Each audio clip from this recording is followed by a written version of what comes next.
Este es un video corto sobre autoetnografía en el caso de la escritura curativa desde la cama del hospital. Recordemos que en la autoetnografía, el antropólogo, en vez de observar el otro, se observa a sí mismo y se estudia y analiza. Quiero hablar de la escritura en el proceso de la enfermedad como una forma de expresión en varias escalas. Primero en lo íntimo, como remedio o catarsis, también como distracción y mantener una meta, y en otro nivel como modo de expresión público para informar sobre el proceso con otras personas. Yo usé el estilo de narración en capas que incluye experiencias personales, anécdotas, recuerdos, reflexión, con un marco teórico que ilustra en un contexto social y cultural y presenta también mis múltiples identidades como paciente, antropóloga, hija, hermana, pareja. ¿Para qué o por qué la autoetnografía en un caso? Porque permite hacer una introspección que refleja temas sensibles, íntimos y significativos entre lo autobiográfico y lo etnográfico. Esa realidad es compartida con otras personas que se podrán reconocer y es una experiencia de primera mano.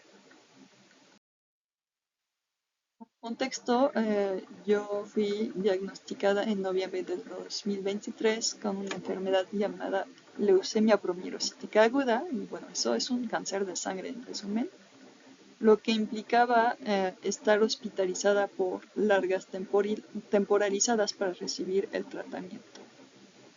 Eso lo cuento porque esas hospitalizaciones involucraban, pues sí, estar acompañada, pero también tiempos de aburrimiento. ¿Cómo acudí a la escritura? Pues primero no fue una escritura académica, porque el primer médico me dijo, ten objetivos, haz lo que puedas, lo que se te antoje, para sentirte bien y alcanzar metas, y eso evitará deprimirte también. Entonces, bueno, yo estaba haciendo mi tesis doctoral y estaba acompañada en gran medida por personas que estaban en la universidad, me preguntaban sobre mi investigación.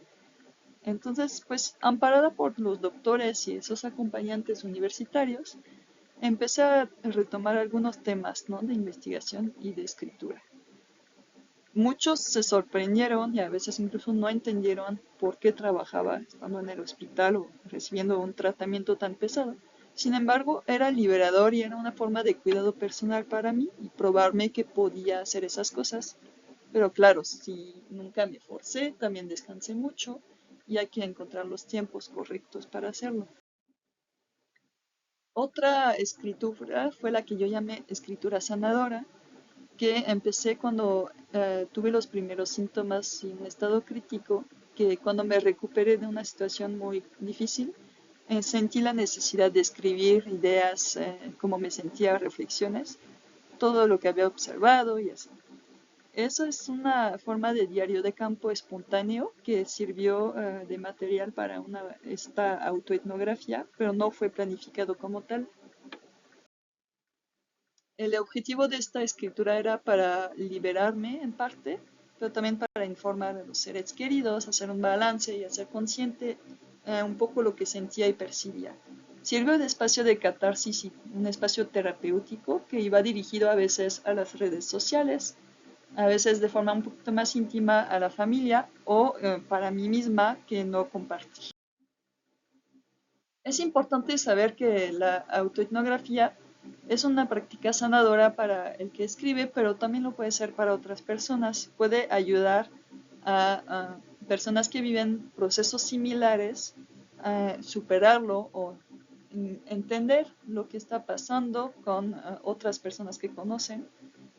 Lo que sí es que hay que tener en cuenta que revolver ese pasado, traerlo a la memoria, puede ser un poco difícil y hay que estar preparado a la hora de hacer una autoetnografía para no lastimarse tampoco, estar listo. Lo que quería hacer como una especie de confesión es que es interesante darse cuenta que yo no escribí sobre el momento crítico que viví en su momento. me tardé mucho en escribir al respecto. Yo no sé si es porque no lo había dimensionado, porque estaba en negación o me protegía, porque en efecto, ya en el texto de mi autoetnografía lo hago, relato la escena de lo que me pasó y cómo tomé conciencia posteriormente de lo que fue. Porque ya cuando me dieron el alta de este primer ciclo de inducción, lo leí en casa, ya estando bien, y decía que había sufrido un choque séptico en realidad. Esto, pues ya es nombrar la experiencia, ¿no?, de la escena que relataba. Y fue alivio y sanador en el sentido de que, pues ya al saber de qué se trata, sabemos cómo tratarlo, enfrentarse a eso, ¿no? Pero también es desgarrador porque uno se da cuenta de lo cerca que ha estado de la muerte. Ahí, pues, el proceso de, de procesar esa información justamente fue lo que tardó y por lo que no lo escribí de forma tan clara en mis mensajes, como que lo mencionaba sin decir lo que había sido, pero curiosamente sí lo hablaba. Es como si escribir hubiera sido una forma demasiado fuerte para mí y por eso me tardé tanto en hacerlo.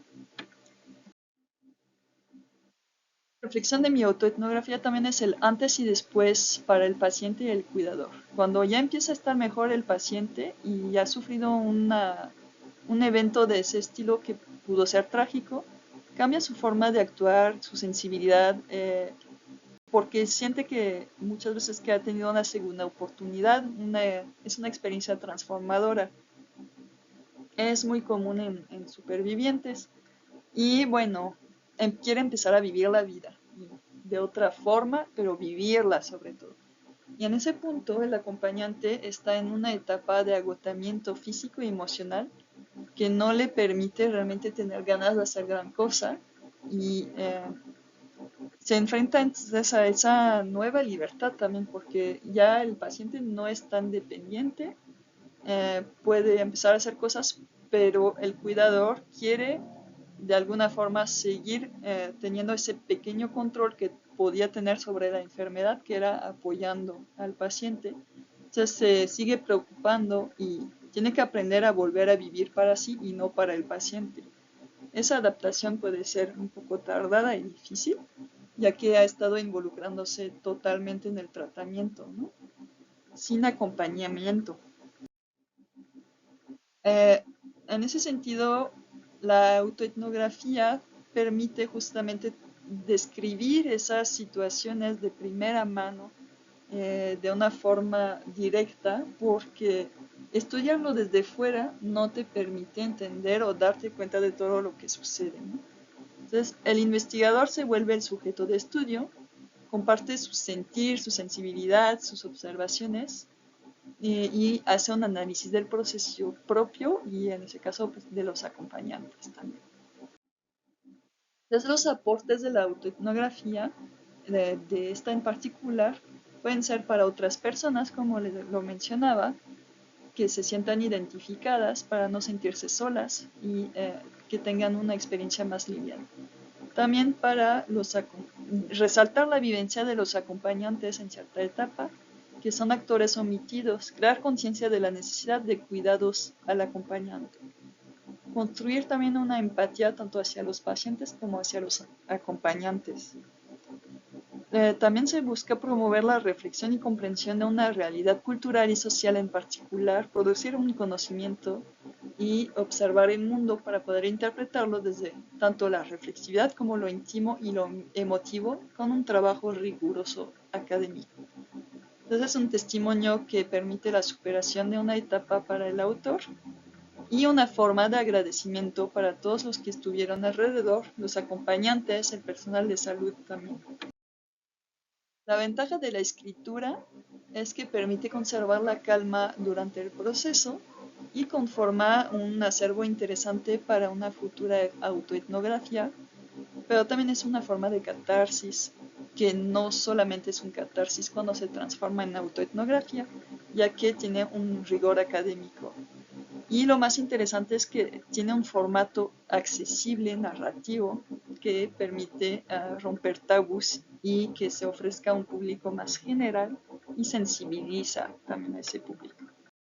A veces me pregunto para quién escribía los mensajes que compartí, porque eran muy largos, no eran tan concretos. Y yo creo que intuitivamente era para liberarme, era una forma espontánea, ya que siempre me ha gustado escribir y probar a los demás y a mí misma que me sentía bien.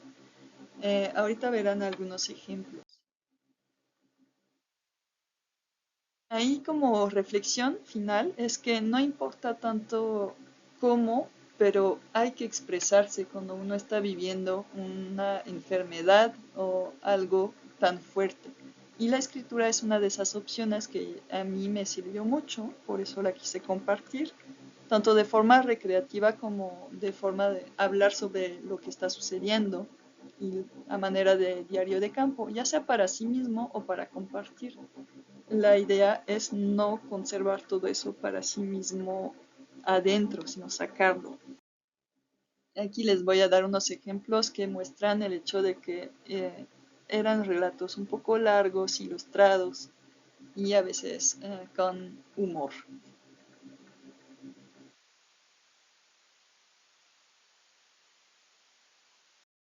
Si están interesados, podrán consultar esa autoetnografía en el número 18 de Ruta Antropológica que saldrá a mediados del año.